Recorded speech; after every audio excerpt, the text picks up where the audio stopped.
Teman-teman, yang biasanya teman-teman lakukan ketika teman-teman mengalami sensasi fisik dari jantung berdebar yang sangat kencang, ataupun kemudian mengalami rasa begah, ataupun mengalami rasa pusing, menekan sangat kuat, sangat kencang, dan lain-lain, biasanya yang teman-teman lakukan adalah menghindar, ya kan?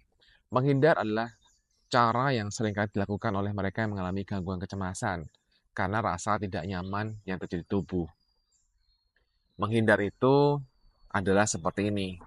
Kalau misalnya teman-teman takut keluar rumah karena takut kumat, maka teman-teman akan tidak berani keluar rumah, akan lebih sering di dalam rumah, akan lebih sering menghindari tawaran-tawaran untuk pergi keluar rumah. Untuk liburan, teman-teman akan mikir berulang-ulang kali, ya kan? Kalau nggak terpaksa banget, mendingan aku nggak keluar.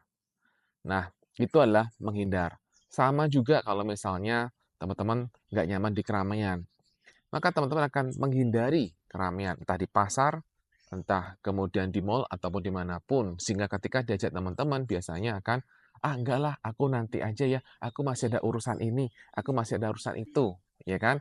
Banyak 1000 alasan yang teman-teman lakukan untuk menghindari itu semuanya, supaya tidak mengalami rasa itu ketika saya di keramaian. Menghindar itu membuat Anda merasa nyaman, tapi dalam jangka pendek. Oke, tidak membantu teman-teman untuk segera pulih. Nah, jadi sebaiknya bagaimana? Itulah pertanyaannya kan.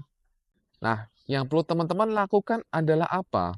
Yang perlu teman-teman lakukan adalah belajar untuk tidak ada intensi untuk menghilangkan sensasi. Tidak ada intensi untuk mengubah sensasi yang hadir, teman-teman.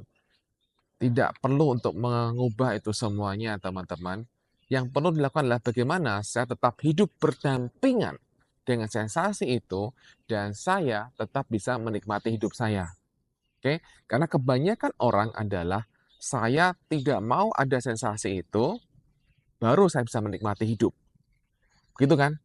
Saya nggak ada rasa nggak nyaman ini, dan kemudian saya baru bisa menikmati hidup. Itu adalah yang sering terjadi pada teman-teman semuanya. Bukan berarti saya mengecilkan semua rasa sensasi yang teman-teman alami. Enggak, saya tidak mengecilkan itu teman-teman. Karena rasa itu memang sangat tidak nyaman. Dan tolong teman-teman saya ingatkan lagi, sensasi fisik yang muncul entah karena kamu mengalami anxiety, gangguan kecemasan, ataupun kamu mengalami GERD anxiety, tolong jangan dimaknai bahwa sensasi itulah sensasi menakutkan. Oke? Karena ketika teman-teman memberikan makna bahwa sensasi itu sensasi menakutkan, teman-teman sudah mengancam teman-teman lagi. Ketika teman-teman mengancam diri sendiri, maka teman-teman semakin cemas. Walaupun itu hanya sekedar kata-kata menakutkan. Karena tahu kan teman-teman, otak selalu mempersepsikan semuanya itu sebagai bahaya ketika Anda mengalami kecemasan. Ya kalau Anda kemudian mempersepsikan bahwa, wah, sensasi ini menakutkan, ya otak semakin membuat, wah ini ada bahaya, gitu dong. Kalau sensasi nggak nyaman tuh otak lebih cenderung lebih soft gitulah teman-teman. Oke ya? Nah, jadi kembali lagi teman-teman, ketika teman-teman selalu memberikan syarat seperti itu, teman-teman akhirnya ya tadi, akhirnya menghindar, iya kan? Karena saya mau rasa ini tidak ada dulu. Karena saya mau rasa ini hilang, baru saya akan keluar rumah. Baru saya akan nyaman di keramaian. Atau kalau saya sudah di keramaian gak ada sensasi ini, maka saya baru akan segera ke keramaian. Kalau misalnya saya sudah nggak ada sensasi ketika saya sendirian, baru saya akan berani untuk sendirian pergi kemanapun. Itu syarat teman-teman. Itu terus teman-teman lakukan, itu tidak membuat teman-teman semakin bisa lebih baik, teman-teman. Itu malah buat teman-teman jadinya, ya seringnya tetap di tempat gitu, oke? Pertanyaannya sekarang adalah, jadi bagaimana untuk kita bisa hidup berdampingan dengan semua rasa yang nggak nyaman itu? Caranya adalah tidak ada misi. Tidak ada misi apapun untuk menghapus rasa sakit yang hadir. Dalam artian bukan berarti teman-teman nggak boleh ke dokter, bukan berarti tidak boleh minum obat, enggak. Silahkan teman-teman, silahkan lakukan hal itu, oke? Dan setelah teman-teman lakukan itu, diimbangi dengan yang saya ajarkan ini teman-teman. Tidak ada misi untuk menghilangkan apa yang sedang terjadi. Walaupun teman-teman sudah minum obat, silahkan. Setelah teman-teman minum obat, kemudian hilangkan ekspektasi atau izinkan untuk berdamai dengan semua yang sedang terjadi saat ini. Supaya apa? Supaya otak itu tidak lagi mengirimkan sinyal adanya bahaya. Jadi yang teman-teman perlu lakukan adalah memberi ruang atas sensasi yang sedang terjadi. Belajar berdamai dengan semua sensasi yang ada, bukan berperang dengan sensasi yang muncul. Tanpa menunggu bahwa rasa nggak nyaman itu nggak ada. Itu yang penting. Nah, itu secara konsepnya, teman-teman. Bagaimana secara how to-nya, bagaimana prakteknya? Prakteknya adalah jangan menerapkan bahwa teman-teman tidak menerapkan kebiasaan menghakimi. Dalam artian seperti ini, ya. Tidak menghakimi adalah ketika rasa perut begah, kemudian tidak menghakimi, wah ini nggak akan sembuh nih.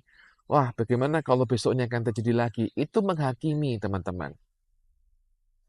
Ketika teman-teman terus menghakimi, memberi arti pada sensasi yang muncul, teman-teman tidak akan lagi bisa untuk berdampingan dengan sensasi yang hadir. Iya kan? Karena menghakimi terus dengan apa yang sedang terjadi. Jadi kalau begitu teman-teman, supaya teman-teman bisa berdampingan dengan apa yang sedang terjadi, maka izinkan begitu rasa nggak nyaman, maka izinkan, oke ini rasa yang tidak nyaman. Dengan begitu, teman-teman akan jauh lebih baik. Tapi jangan tambahin lagi. Menjadi masalah kan teman-teman tambahin lagi dengan makna. Sekali lagi tidak perlu memberikan arti apapun terhadap sensasi yang hadir. Nah, ketika teman-teman terus berlatih dan berlatih dengan cara seperti ini, dalam artian mungkin teman-teman hanya bisa melakukan hal ini mungkin selama 1 menit misalnya, bisa kemudian berdampingan dengan semua sensasi yang ada, tapi hanya selama 1 menit, dan setelah itu kemudian nggak sanggup lagi, it's okay. Oke, kita akan fokus pada prosesnya. Prosesnya adalah berdampingan dengan semua sensasi yang hadir, memberi ruang atas apa yang sedang terjadi. Maka kemudian yang teman-teman lakukan adalah setelah 1 menit bisa adalah bagaimana untuk membuat 1 menit itu bisa teman-teman berdampingan. Kemudian setelah itu 2 menit ditingkatkan dan terus ditingkatkan sehingga teman-teman akan mendapatkan pemahaman bahwa oh ini namanya memberi ruang atas apa yang sedang terjadi. Oh ini namanya maksudnya berdampingan dengan apa yang sedang terjadi. Teman-teman akan lebih paham di sana, ya. Kita masuk ke contoh kasus, teman-teman. Biar teman-teman lebih paham apa yang saya maksudkan di sini. Anggaplah kamu itu sangat takut sakit, ya. Sedikit-sedikit kemudian merasakan khawatir. Jantung berdebar dikit kemudian merasakan, wah ini jantung. Oke ya. Nah, jadi ketika kamu mengalami semua seperti ini, maka ketika jantung berdebar dikit, kamu hanya maknai jantung berdebar. Tidak nyaman. Udah, begitu dulu. Ingat ya, teman-teman, karena kita memberi ruang atau kita berdamai dengan semua rasa sensasi yang ada dan kita tetap mau menikmati hidup kita, maka yang teman-teman lakukan adalah sampai situ aja.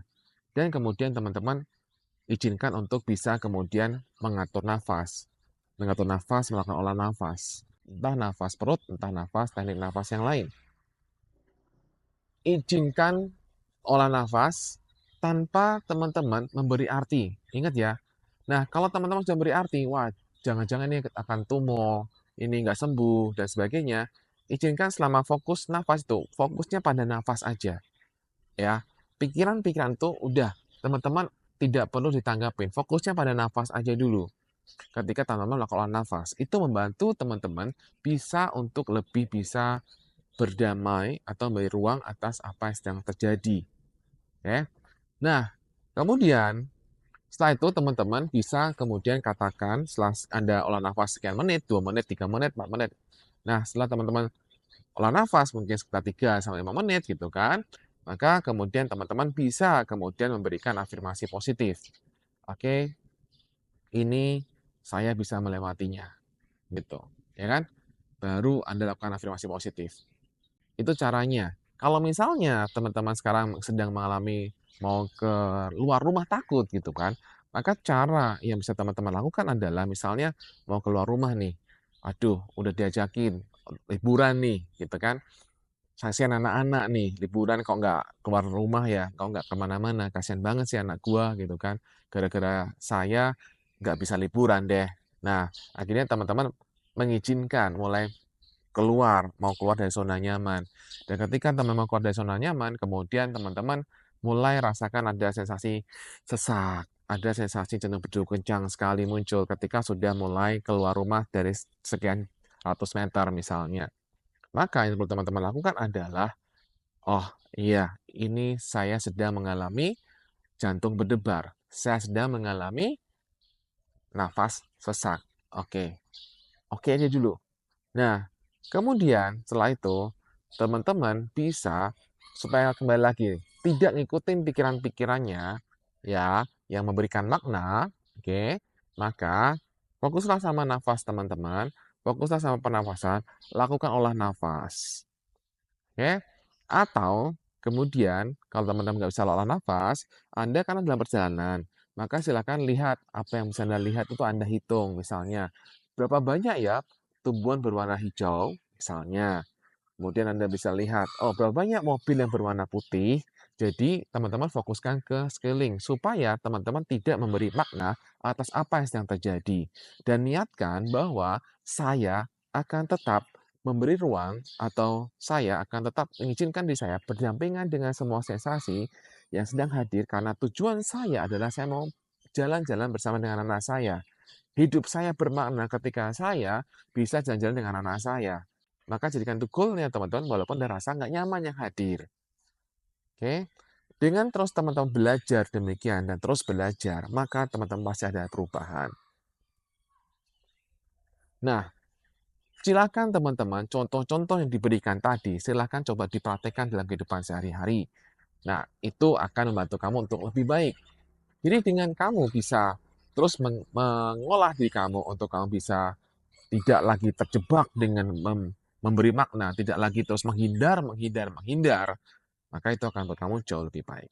Nah, gitu teman-teman. Dan memang teman-teman ini kan perlu waktu untuk Anda memproses ini. Tapi berdasarkan dari pengalaman saya pribadi dan juga berdasarkan dari pengalaman-pengalaman klien saya dan juga dari mereka yang sudah membeli buku Bye-Bye Cemas ataupun buku Good to Anxiety ataupun online course yang saya buat selama ini, cara ini sangat membantu dan sangat efektif sekali. Jadi silahkan teman-teman melatihnya, ya. Silahkan teman-teman melatihnya semua ini, oke.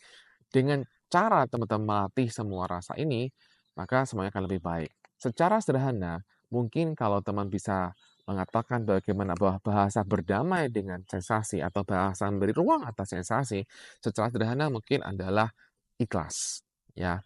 Ikhlas dengan apa yang sedang terjadi, bukan nyerah.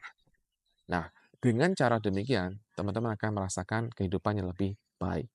Silahkan dipraktekkan saja dan kemudian silahkan dites apakah ini bermanfaat atau tidak. Ya, kalau bermanfaat silahkan dilakukan dan dilanjutkan dan ini akan membantu teman-teman jauh lebih baik. Oke, silahkan dipraktekkan saja. Demikian teman-teman, semoga video singkat ini bermanfaat bagi teman-teman semuanya. Salam, bye-bye cemas.